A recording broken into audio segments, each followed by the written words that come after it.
Salamat sa mapagpalayang pagmamahal. Welcome to our 365 daily devotion. Ako po si Alexander Gomez ng Batch 3. At ang topic po na tatalakayin natin ngayon ay the glory of God in suffering.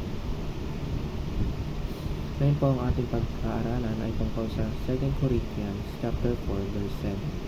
At buksan po natin ang ating puso at isip sa magandang salita ng Diyos. Sinasabi dito na, for our life and momentary troubles are achieving for us an eternal glory that far outweighs them all. Or sa Tagalog, sapagkat inihahanda tayo nitong magaan at panandali ang kapighatian para sa walang hanggan at di masukat na kaluwalhatian. Sinasabi sa verse na hinahanda raw tayo ng Panginoon sa pamamagitan ng mga madaliang kapighatian. Ibig sabihin, kapag nagkakaproblema tayo, ay hinahanda lamang tayo ng Diyos upang maging ready sa mas malaking blessings.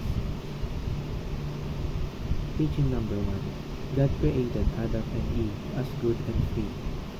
Nilikha ng Diyos ang tao nang sila ay malaya at sa mabuting lugar. Nangyari lamang na nagsuffer tayo dahil sa consequences ng ating mga kasalanan. Teaching number 2.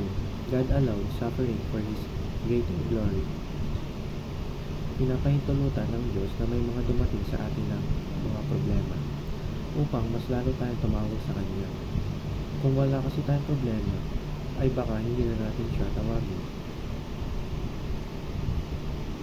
Teaching number 3. God gave Jesus to bear the penalty for sins. Ibinigay ng Diyos Ama ang kanyang bugtong na anak upang maging kabayaran sa ating mga kasalanan. Ibig sabihin namatay si Jesus imbis na tayo.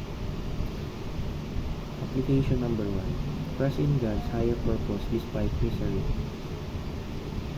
Magtiwala tayo sa mga plano ng Panginoon sapagkat ang kanyang mga plano ay mas malaki kaysa sa mga plano natin sa ating sarili. Application number 2.